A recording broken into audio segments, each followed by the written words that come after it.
All right, folks, so I'm going to be reading to you from the very, very, very first piece of writing in the text. It's the intro.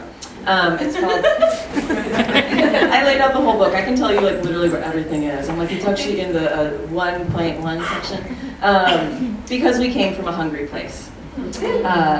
And in it, I start with a quote of my co-conspirator. I never sat around waiting for permission to make my art or live my life. Why would I start now? So inspired by Heather. So when this all started, all I wanted was to be weird, smart, queer, and not lonely. I wanted hope and a place to put my ambition. If we had just stayed home, watched internet TV, and waited for someone to discover us, we never would have done all the things we did. We never would have had all the good and bad experiences. We never would have blasted our hearts open, cried in each other's arms, made art, visited 34 states and 3 provinces, or partied as hard as we did. We never would have touched so many people, or fucked up and then challenged ourselves to do better. We never would have had people tell us we changed their lives, inspired them to femifest their dreams, or helped them get their ideas into the world. I learned early on that if I wanted something, I was gonna have to work for it. Ain't no one handing you anything, girl, refrained in my head. That's right. But something about that refrain was off. And creating a multi-year art project within radical, queer, feminist, anarchist, punk, and community art spaces shifted that story. People handed me things all the time when Heels on Wheels toured. All the time. Places to stay, dinner, appreciation, drinks, hugs, stories, handmade tokens like pins and patches, zines, confessions, photos, shots. As it turns out, as artists bold enough to tour complex queer femme stories, our generosity was exactly the key to getting to share in the best parts of many fantastic people. The truth is, you can't buy this kind of interaction. You can't throw a bunch of money into a void and expect authenticity to emerge. It was because we came from a hungry place that we got fed. It was because we dared to live our dreams, legitimize ourselves as artists, and dive into the communities we knew were out there that we got to do so. No dads, no masters, no waiting for permission.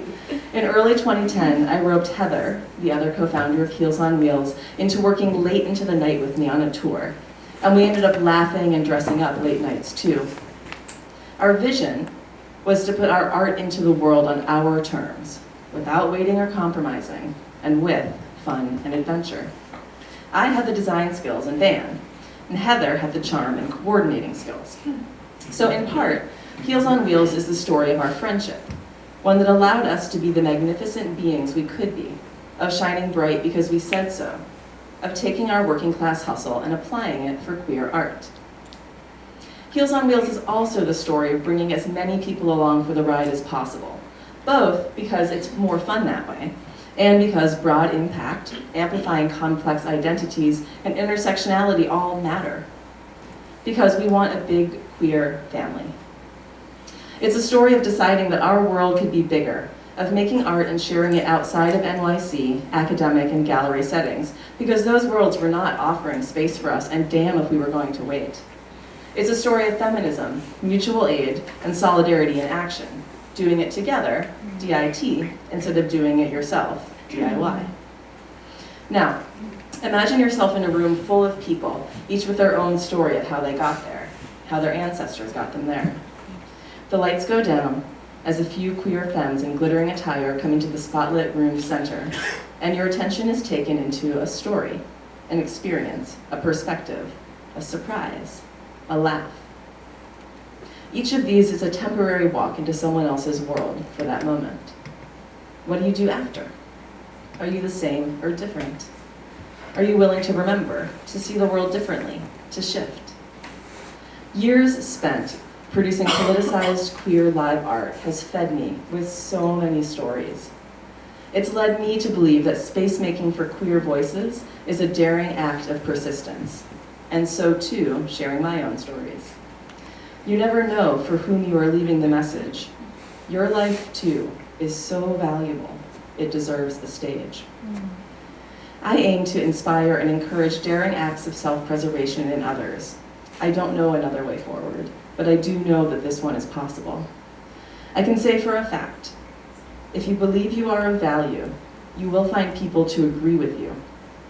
So for the love of your one short life, go find those people. If you have a vision, please share it. So many people are hungry, and so many of us will come. Thank you.